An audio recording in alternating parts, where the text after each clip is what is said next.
বাংলাদেশ নিরাপদ খাদ্য কর্তৃপক্ষ জেলা কার্যালয় মৌলভীবাজার এবং জাতীয় ভোক্তা অধিকার সংরক্ষণ অধিদপ্তর মৌলভীবাজার কর্তৃক একটা যৌথ অভিযান পরিচালনা করা হয় আজকে এই শ্রীমঙ্গলের বিভিন্ন রেস্টুরেন্ট এবং মিষ্টি কারখানাতে।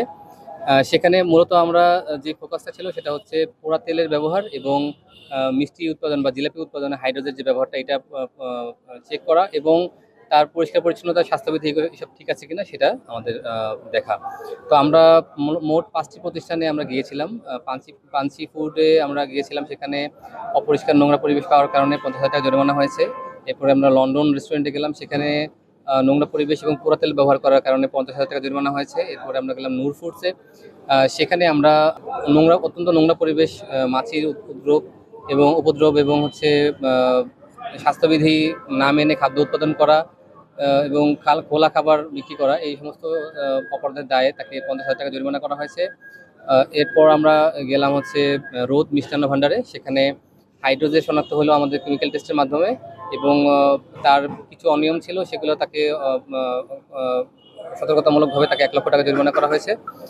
এরপর আমরা আসলাম রিজিক রেস্টুরেন্টে, সেখানে আপনারা দেখলেন যে তার নোংরা পরিবেশ এবং মাছির উপদ্রব, বিভিন্ন ধরনের পোড়া তেলের ব্যবহার, এইগুলোর দায়ে তাকে হচ্ছে 50,000 টাকা জরিমানা করা হয়েছে।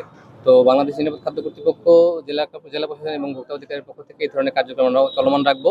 আপনারা সকলে দোয়া রাখবেন যাতে করে আমরা নিরাপদ খাদ্য নিশ্চিত করতে পারি।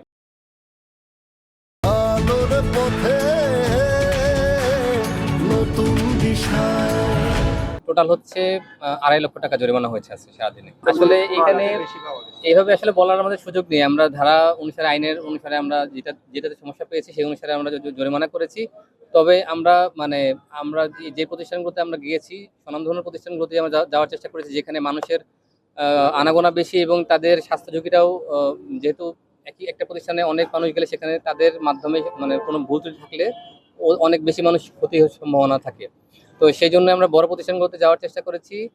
তাদেরকে আমরা আশা করেছিলাম আরও একটু ভালো পাবো। আমরা সবগুলোতেই আসলে একটু হতাশ হয়েছে যে তারা আসলে বিভিন্ন বিষয়, বিশেষ করে স্বাস্থ্যবিধির বিষয়ে, পরিষ্কার পরিচ্ছন্নতার বিষয়ে খুবই অমনোযোগী এবং বিশেষ করে দেখা গেছে যে সবগুলো রেস্টুরেন্টে আমরা দেখেছি ডিমটা একদম রান্নাঘরের ভিতরে টেবিলের উপরে আধোয়া অবস্থায়। অনেকগুলোতে পেয়েছি যে আমরা ফ্রিজের মধ্যে সিদ্ধ ডিমটা, যেগুলো গতকালকে বিক্রি হয়নি, সেগুলো ফ্রিজিং করে রেখে আজকে আবার সেগুলো পরিবেশন করার ব্যবস্থা করা হচ্ছে।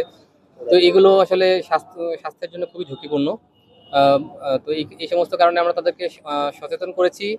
শুধু জরিমানা করার জন্য জরিমানা না, আমরা চাই যে এই প্রতিষ্ঠানগুলো আরো উন্নতি করুক, তাদেরকে যথেষ্ট পরামর্শ প্রদান করা হবে।